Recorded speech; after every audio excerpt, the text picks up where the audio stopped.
Hello, welcome to SEO Wolf. Today we'll be talking about a topic. It's not kind of a spiritual topic, but it's kind of for a practical sense. How to deal with criticism and appreciation. So the foundation of the topics I got one from one of the self-help or maybe a spiritual CD by Wayne Dyer. So what he talked about was you don't have to whatever whoever takes your appreciation or criticism, you have to deal with it in both ways that you treat it the same. Even someone appreciates you, you don't get so much invested into that.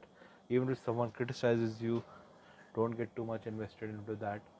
So when I heard about that like that, I didn't really understand the context. But several years later, when maybe I found myself, a lot of people were criticizing, but whereas at the same time, some people liked the same thing that the other person was criticizing. So whenever you're a content creator or when you are talking to a lot of people, the thing is you can't please everyone, and there's also a mistake if you try to go out and try to please everyone. It will be a mistake. Certain kind of people are not going to like you. It's like a third of people will love what you do, no matter what. One third of people will hate whatever you do, no matter what, and one third of people will just don't care. So you can't really change about the one third people that hate you, whatever you do.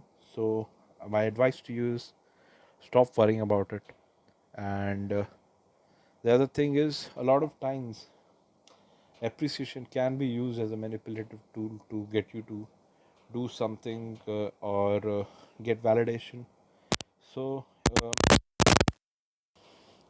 so make sure when someone is appreciating you a lot, just check if there's not any hidden motive or like anything like that going on in the backside. It's not like you become paranoid, but a lot of times you don't take it too hard that if the same person criticizes you, you become a lot of emotionally invested. So the only person whose judgment you should be worried about is yourself, that what you think is going on, or the person who who has already done what you're doing, and someone who has knowledge on it.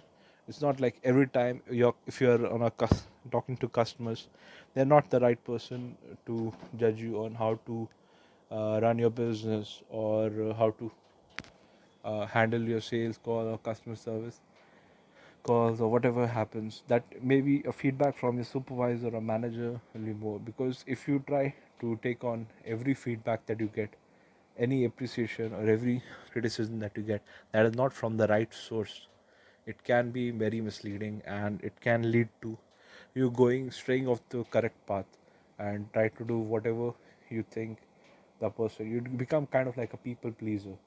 So don't do that.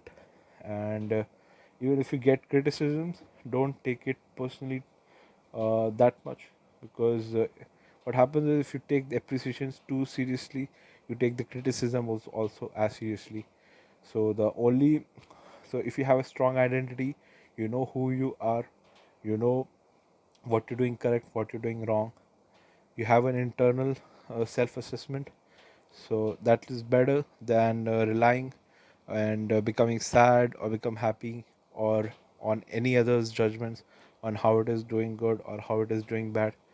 So you have to have internal what you could say internal point of view, kind of like that judges how you're doing, instead of relying every time that on how others are perceiving you. So that is helpful in all areas of your life. I don't know how you're going to apply it, but this is a kind of a general podcast on how to deal with this kind of situations. If you have any questions, ask below. Thank you. This is Harwin from SEO Wolf.